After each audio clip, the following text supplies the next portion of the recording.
To start with, my sister-in-law Zara was an incredibly warm, generous person. She always greeted me with kindness and made me feel like I was a sister from the very first day I met her.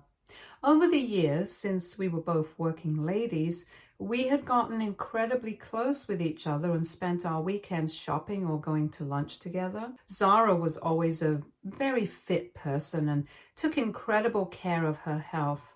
This is why when she received the devastating news of her breast cancer diagnosis, it shook all of us deeply. We rallied around her and gave her our support to fight back against the cancer. I made it a point to visit her regularly during her chemotherapy sessions, to spend time with her or watch over my baby niece whenever I could. During one of my visits to her place, as we sat together in her living room, she shared with me a piece of news that shattered my heart.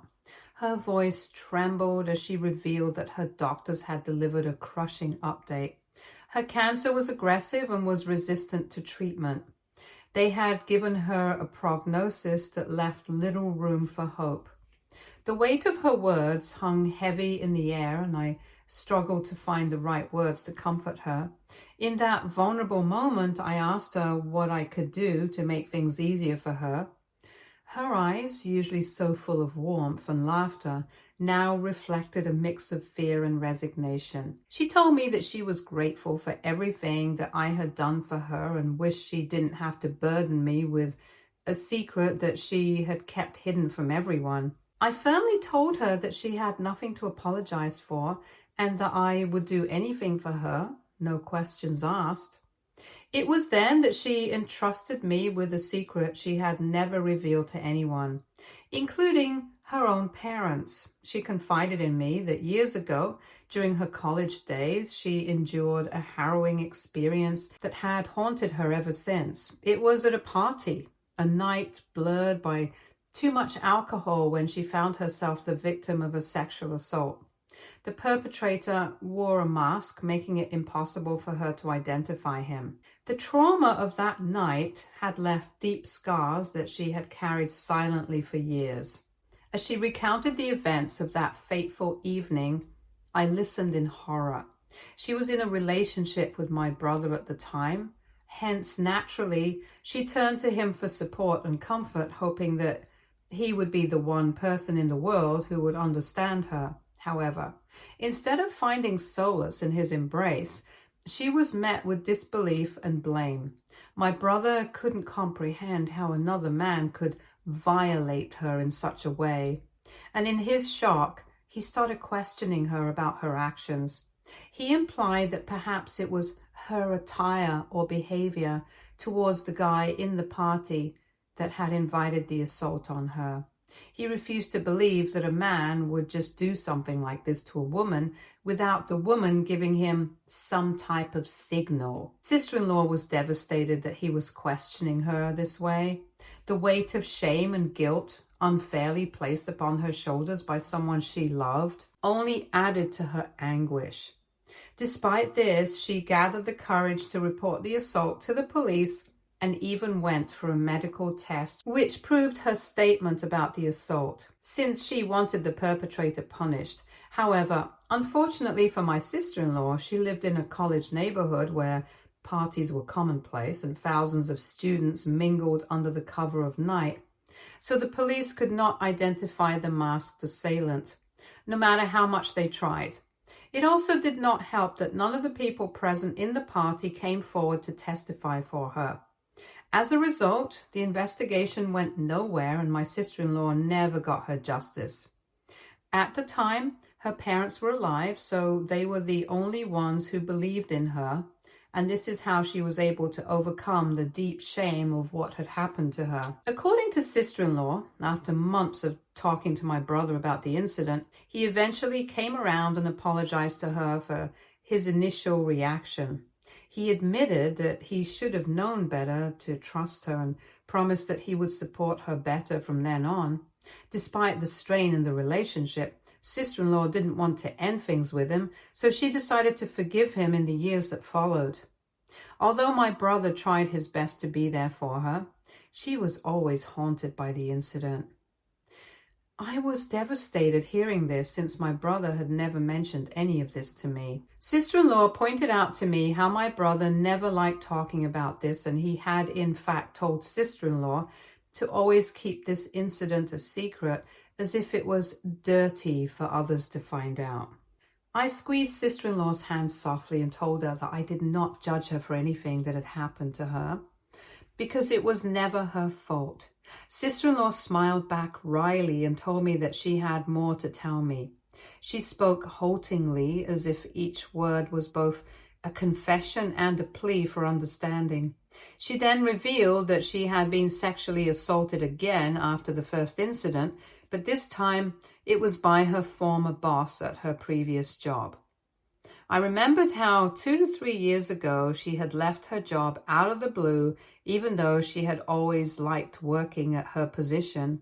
Sister-in-law had never told me the reason why until then. Her hands trembled as she recounted the fear and helplessness she felt during the second assault. She told me she felt numb with shock during the entire thing and was only able to move once the assault had ended. Tears streamed down her face as she fled the scene in a haze, her whole body shaking with the weight of what had just happened. She described feeling disconnected from everything, as if she were experiencing the entire ordeal from outside her own body.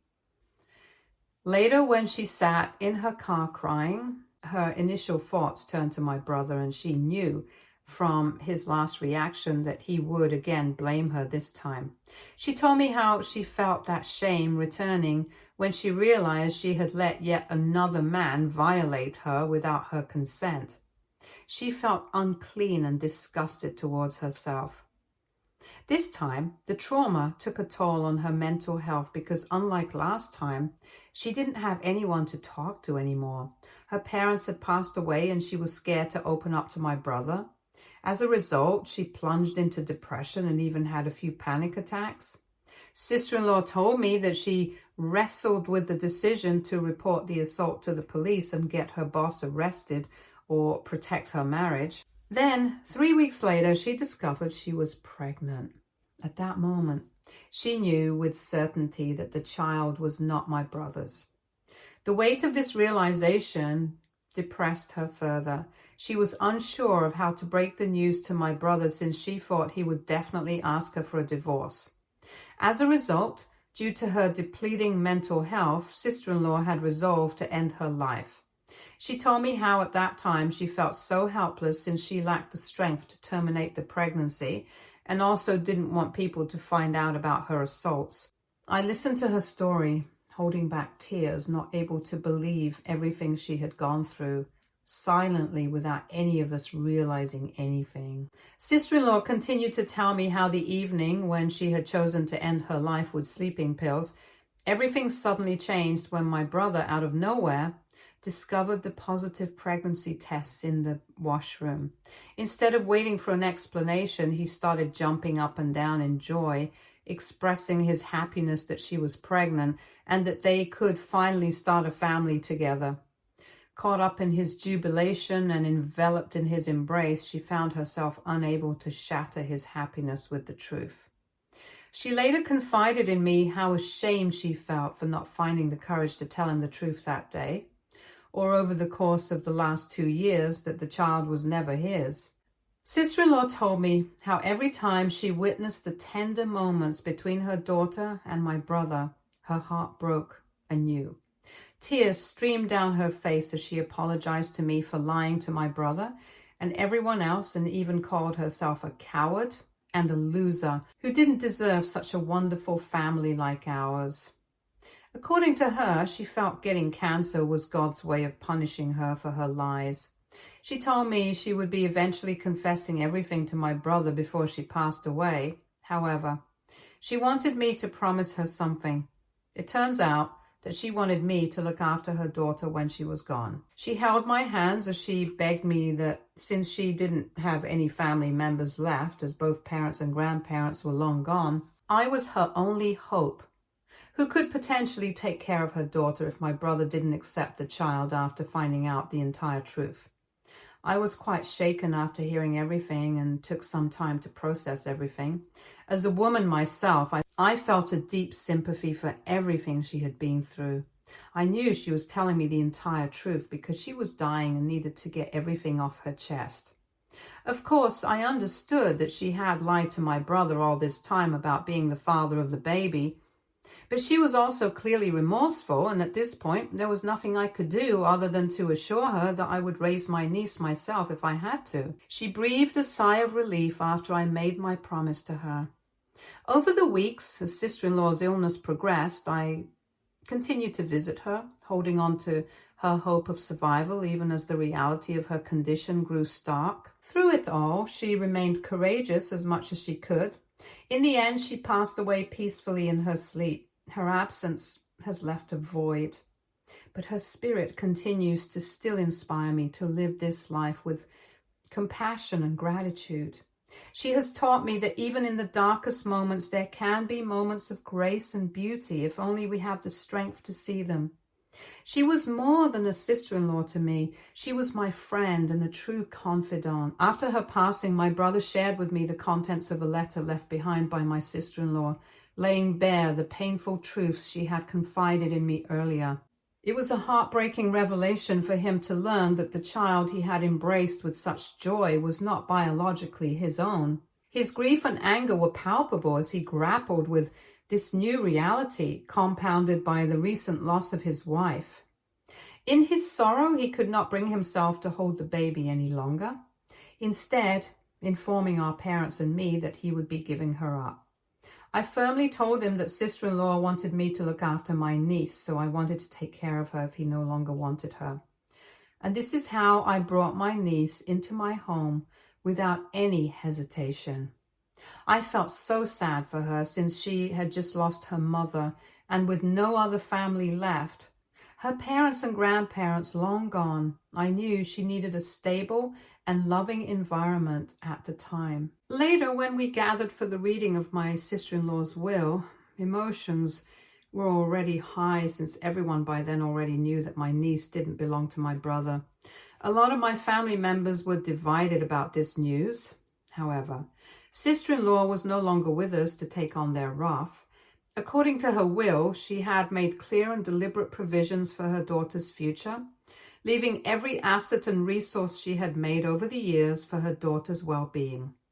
Since sister-in-law had received an inheritance from both her parents as well as her grandparents, she had a considerable amount of money to give. To my brother's disappointment, there was nothing allocated to him, a decision that only deepened his pain and sense of betrayal, and he loudly exclaimed how it was wrong of her to not leave him anything. In her will, sister-in-law had exclusively mentioned that she entrusted the management of these funds to me if I would be willing to take on the role of caring for her daughter. I was surprised by this news, and so was everyone else who was present. I guess this is why sister-in-law wanted me to make that promise to her weeks ago before she passed away, so she could change her will accordingly. She was right to trust her instincts and not let my brother have access to her funds, because if that were the case, he would have never let my niece have anything and would have abandoned her without any money. Since my brother was unwilling to continue caring for the child, I was eventually granted full custody of my niece, and with access to the financial provisions I had received, I have been able to take care of her all these years. My brother did try to fight me regarding the money sister-in-law had left behind, since he felt he was entitled to receiving at least half of it. However, the judge didn't listen to him.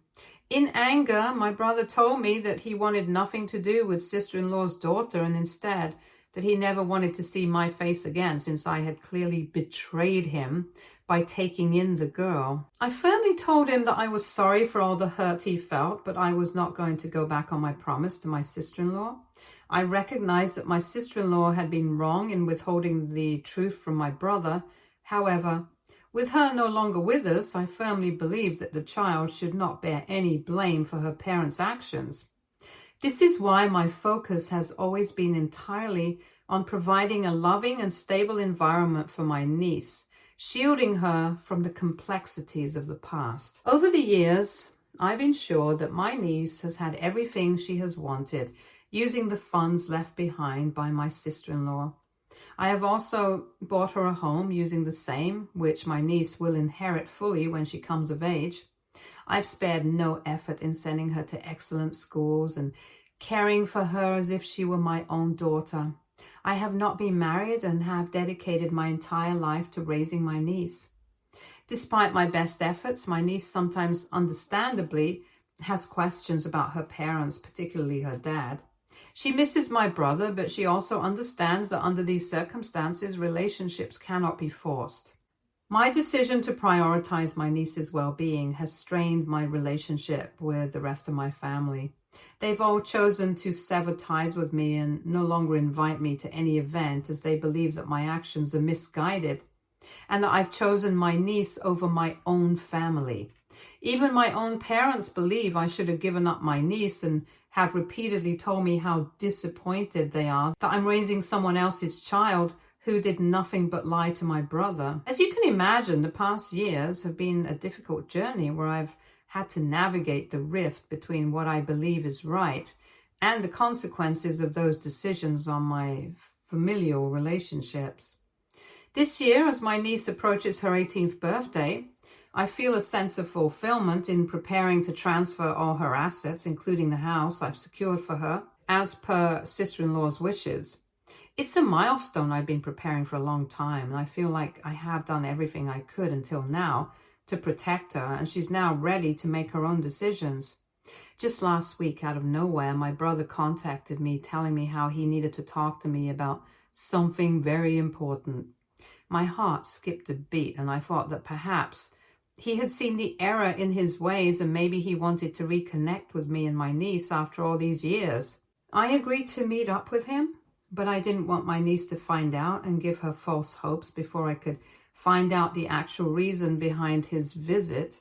Hence, I arranged for us to meet while she would be at school. When my brother arrived, there was a mix of anticipation and genuine warmth as we caught up with small talk. My brother told me how he had since remarried, and I was pleasantly surprised to hear that he even had 2 children of his own. He showed me pictures of them, and his boys looked like a spitting image of him. I was a little hurt that he had not even invited me to his wedding, but I also understood that he did what he had to do after the way sister-in-law had betrayed him. During our conversation, I couldn't help but overflow with pride as I shared the achievements and progress my niece had made over the years. I told my brother how she would sometimes ask about him and was quite mature for her age, hoping that he would tell me that he wanted to meet with her perhaps. However, despite my eagerness to share these positive updates, he seemed least interested in my niece. He interrupted me, his tone shifting abruptly to one of seriousness, and told me that the reason he was in front of me was to not talk about my niece, but to ask for ownership of my niece's house. I stared at him wide-eyed as he went on to explain how he and his family had recently lost their home, and our parents had already loaned them a lot of money over the years, so he could no longer go to them for any help. Since he knew that I had bought this house using sister-in-law's money, he felt it was only right for me and my niece to let him have this house to accommodate his big family while we could move out to a much smaller place. I asked him what made him think that he could even ask something like this. My brother went on to justify how in the past he had done a lot for sister-in-law, but according to him, that woman had turned out to be nothing but a leech. Now, I knew this wasn't true, since sister-in-law always had a job and paid for her own share of the house when she lived with my brother. Even when she underwent her chemo treatment, she paid for her expenses and also had health insurance. I pointed this out to my brother and told him that it was unfair of him to expect a house from all of this when he did not even bother raising my niece after sister-in-law passed away. However, this only pissed him off, and he told me how, as his sister, I should stop holding a candle for a dead woman who was long gone and instead help him and his family secure this house before my niece could turn 18. He urged me to see things from his perspective for once and how this place was his rightful property anyway. The weight of his words hung heavy in the air as I processed his request. I couldn't help but wrestle with the implications of such a decision. The house represented not just a physical asset, but a symbol of security and stability, carefully planned for my niece's future. To relinquish it, no matter how much my brother needed it, would mean compromising on promises made and jeopardizing the stability I had worked so hard to provide. My niece's well-being and future were paramount, and any decision regarding her assets needed to be made with her best interests at heart, regardless of the challenges and emotions involved. In that moment, I realized the gravity of the situation and the importance of standing firm in what I believed was right. I firmly told him I couldn't support his request because he needed to take responsibility for his own family instead of relying on his deceased wife's assets. I continued to tell him how ashamed I was that he even thought that this was an option and he had relinquished all rights when he had given up custody of the daughter to me after sister-in-law's death. My brother's face flushed red with anger at my response, but I continued before he could interrupt again. I expressed my disappointment that he had not been there for my niece throughout all these years. I didn't hold back in reminding him that while I understood that sister-in-law had betrayed him, he should also understand that she had been a victim of numerous traumas. It was unfair for him to shift blame onto her now, especially considering he hadn't supported her after her first sexual assault. His eyes widened in surprise when I told him this, and he demanded to know how I knew about that since no one besides him knew the truth. This is when I explained to him that sister-in-law had confided everything to me and entrusted me with the responsibility of caring for my niece before she passed away. Upon hearing this, my brother became accusatory, claiming I had blindsided him and told me how I was a liar, just like sister-in-law. I shook my head and countered by reminding him that sister-in-law had been terminally ill and had suffered enough. After all the years of him not taking responsibility for my niece while I had done everything in my power to support her, he had no grounds to dredge up the past and complain about it now just because he wanted sister-in-law's money. I was tired of him acting like a victim all the time. It was frustrating to see him shift blame and demand entitlement when he hadn't been financially supportive of my niece all these years.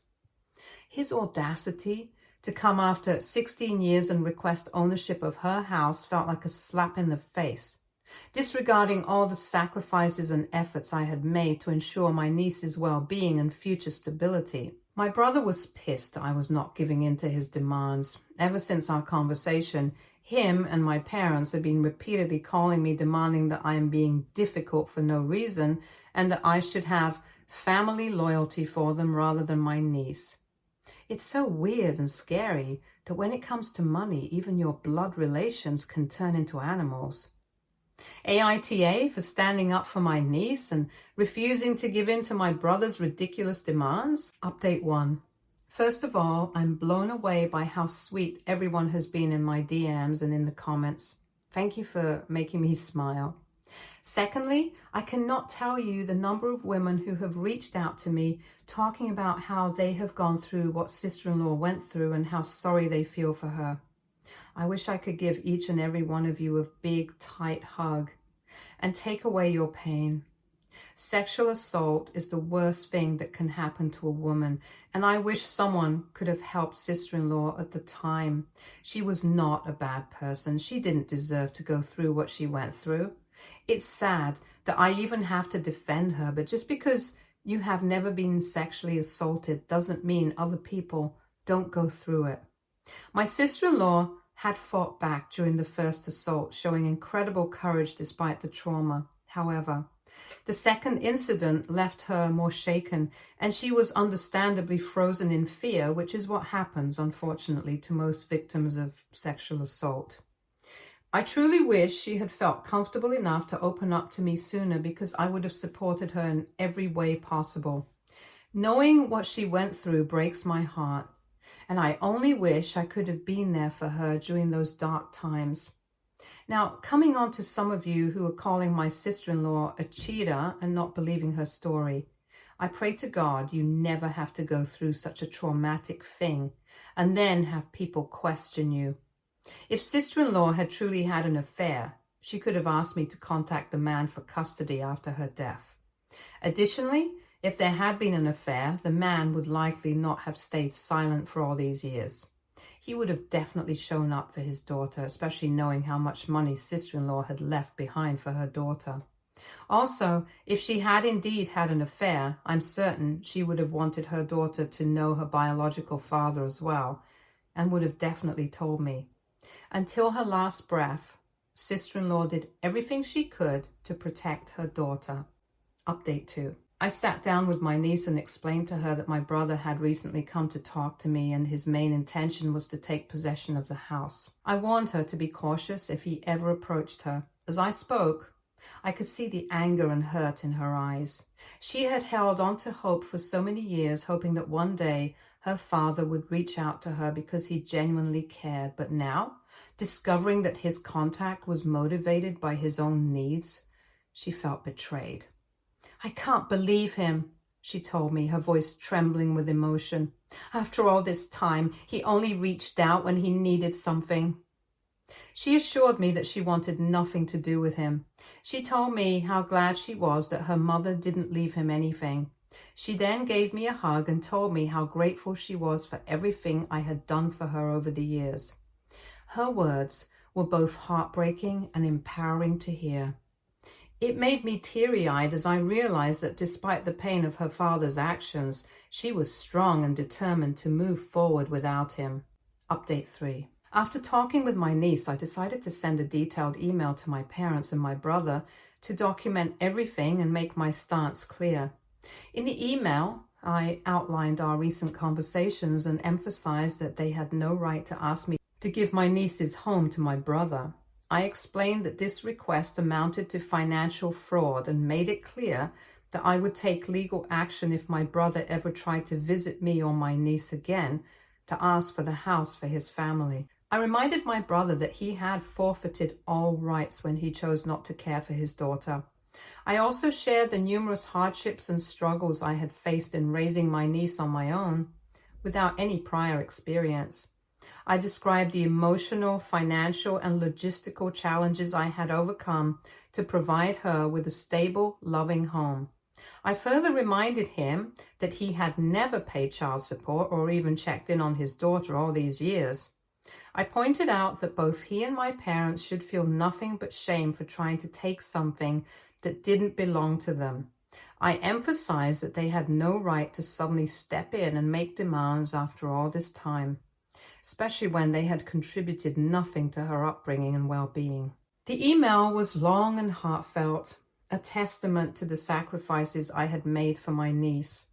I underscored my commitment that I would continue to protect her and honor sister-in-law's wishes no matter what. My message was firm and unequivocal. They had lost their right to be part of her life through their neglect and lack of support, and they had no place in her future now.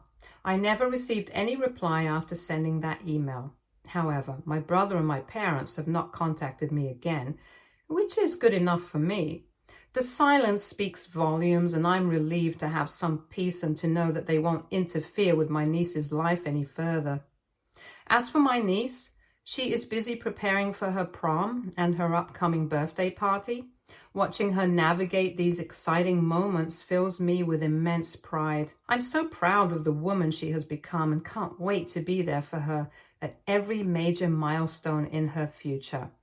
It already makes me emotional to think about how much she has grown up and how she looks so much like sister-in-law now, especially her lips and eyebrows. I see sister-in-law's strength and resilience in my niece every day. I just hope that she can be as brave as her mother no matter what she does. Stay tuned for more stories from our girl relationships.